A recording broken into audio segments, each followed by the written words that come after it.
दोस्तों वैसे तो इतिहास के पन्नों में कई राजा महाराजा हुए, पर दुनिया में कुछ साम्राज्य ऐसे हुए जिन्होंने अय्याशी की सारी हदें पार कर दी थी और उन्हीं में से एक है ऑटोमन एम्पायर। और आज हम आपको ऑटोमन एम्पायर के एक ऐसे राजा के बारे में बताएंगे जो अपनी अय्याशियों में इतना डूबा रहता था कि उसे पता ही नहीं चलता था कि उसके मंत्री उसी की बीबी को पेल रहे हैं। वैसे तो ऑटोमन एम्पायर काफी शक्तिशाली था, पर दोस्तों ये बात है 13वीं शताब्दी की, जब ऑटोमन एम्पायर में बायजीद का शासन था और उस समय गृह युद्ध और बाहरी आक्रमण जैसी समस्याएं थी। और बायजीद की मौत के बाद उसका बेटा ईसा सेल्वी गद्दी पर बैठा। ये इतना अय्याश किस्म का था कि इसे शराब और शबाब का शौक था और उस समय ऑटोमन एम्पायर में लड़कियों को उठा ले जाना और उनके साथ जबरदस्ती संबंध बनाना ये आम बात थी और बाहरी ताकतों के द्वारा हमला करने का खतरा बढ़ रहा था। इसी के चलते उसने अपनी बीबी के मायके वालों से मदद मांगना शुरू की। उसकी एक बीबी के पिता यानी कि उसके ससुर पड़ोसी राज्य के सुल्तान थे, जिसका नाम बलैल था, जो खुद एक हबसी दरिंदा था। और इसीलिए उसने अपने हरम की आधी लड़कियां बलैल को गिफ्ट कर दी ताकि वो उसकी मदद करे।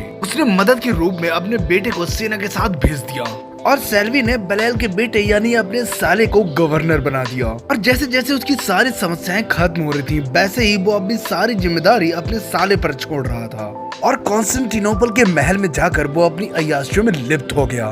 इसका दूसरा महल अनातोलिया में था, जहाँ उसकी बीबियां और उसके हरम की और महिलाएं थी। और सेल्वी के ना होने पर वो एक दिन हरम की ओर से गुजर रहा था और तभी उसने पर्दे के पीछे से लड़कियों के हंसने की आवाज सुनी। पर्दा उठाने पर उसने देखा कि अर्धनग्न लड़कियां बैठी हुई हैं। वो उस समय तो वहाँ से चला गया क्योंकि वो सुल्तान का हरम था, पर उसे वो खूबसूरत नजारा परेशान करने लगा। वो रात रात भर उसी नजारे के बारे में सोचता रहता था और एक रात वो हिम्मत करके हरम के अंदर घुस गया। उस समय सारी लड़कियां सो रही थी। तभी उसने एक लड़की को धीरे धीरे सहलाकर गर्म कर दिया और उनके साथ संबंध बनाने लगा। दरअसल हरम की लड़कियों को मर्द देखने को नहीं मिलते थे और सुल्तान के अलावा हरम के अंदर कोई जा नहीं सकता था। और जब भी कोई मर्द इनके हत्थे लग जाता, ये उनका चोच लिया करती थी और आहट होने पर और लड़कियां भी उस पर टूट पड़ी। अब वो आए दिन हरम की लड़कियों को पेला करता था, पर उसका अगला शिकार सुल्तान की बीबियां थी। उसने शुरुआत में उनके साथ भी धीरे धीरे नजदीकियां बढ़ाई और बाद में उन्हें भी पेलना शुरू कर दिया।